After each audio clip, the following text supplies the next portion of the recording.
গাজা শহরে হামলার পরিধি বাড়িয়ে নিজেদের বিপদ ডেকে এনেছে ইসরায়েল।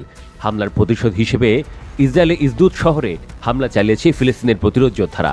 এই প্রতিশোধের মাধ্যমে ইসরায়েলিদের চাপিয়ে দেওয়া অন্যায়, অবিচার ও গণহত্যার বিরুদ্ধে মাথা নত না করার স্পষ্ট বার্তা দিল তারা।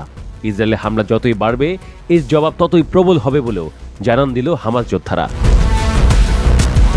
রবিবার ফিলিস্তিনের গাজা থেকে ইসরায়েলের উপকূলীয় শহর আশদোদ লক্ষ্য করে দুটি রকেট ছোড়া হয়।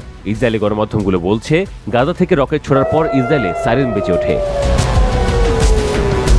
ইসরায়েলি সামরিক বাহিনীর একজন মুখপাত্র জানান, গাজা থেকে ছোড়া একটি রকেট তাদের আকাশ প্রতিরক্ষা ব্যবস্থার সাহায্যে আটকে দেওয়া হয়েছে, আর দ্বিতীয় রকেটটি ইসরায়েলে একটি ফাঁকা জায়গায় পড়েছে বলেও দাবি করেছেন তিনি।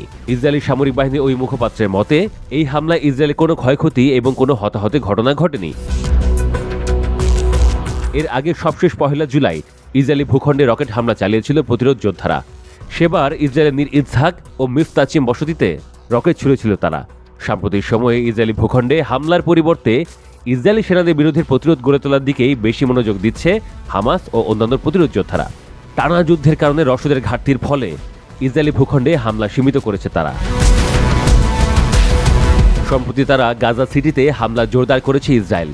এরপরও আধুনিক সমরাস্ত্রের অধিকারী ইসরায়েল সেনাদের টানা অভিযানের মুখেও মাতৃভূমি রক্ষায় বুক চিতিয়ে লড়াই করছে ফিলিস্তিনের প্রতিরোধ যোদ্ধারা। মাতৃভূমির একটি কণাও দখল হতে দিতে রাজি নয় তারা। গাজা এসব অদম্য যোদ্ধা ইসরায়েলি সেনাদের জন্য সাক্ষাৎ যমদূত। প্রতিটি অলিতে গলিতে ধ্বংসস্তূপের আড়াল থেকে ইসরায়েলি সেনাদের উপর অতর্কিত আঘাত হানছে তারা। গোপন সুড়ঙ্গ থেকে বেরিয়ে হামলা চালিয়ে আবারও ধ্বংসস্তূপের মধ্যে ধোঁয়ার মতো মিলিয়ে যায় তারা। তাদের এই গেরিলা কৌশলে নাস্তা নাবুদ হচ্ছে ইসরায়েলি বাহিনী। গত জানুয়ারি মাস থেকে গাজায় যুদ্ধে প্রায় 70 জন ইসরায়েলি সেনা নিহত হয়েছে। এই পরিস্থিতিতে হামাসকে এক অপরাজেয় যোদ্ধা হিসেবে আখ্যা দিয়েছে মার্কিন সংবাদ মাধ্যম নিউ ইয়র্ক টাইমস। তাদের মতে, গাজায় 2 বছর ধরে চলা আক্রমণ, অবিরাম বিমান হামলা ও বোমাবর্ষণ এবং সম্পূর্ণ অবরোধ সত্ত্বেও যুদ্ধ চালিয়ে যাচ্ছে হামাস। এর মাধ্যমে গাজায় হামাস যোদ্ধারা নিজেদের অপরাজেয় ও শক্তিশালী যোদ্ধা হিসেবে প্রতিষ্ঠিত করেছে। এদিকে গাজা শহরে পূর্ণমাত্রার হামলার আগে ইসরায়েলের প্রধানমন্ত্রী বেনিয়ামিন নেতানিয়াহু ইঙ্গিত দিয়েছিলেন হামাসকে পরাজিত করা সম্ভব। যুদ্ধের শুরু থেকেই এমন দাবি করে এসেছেন তিনি।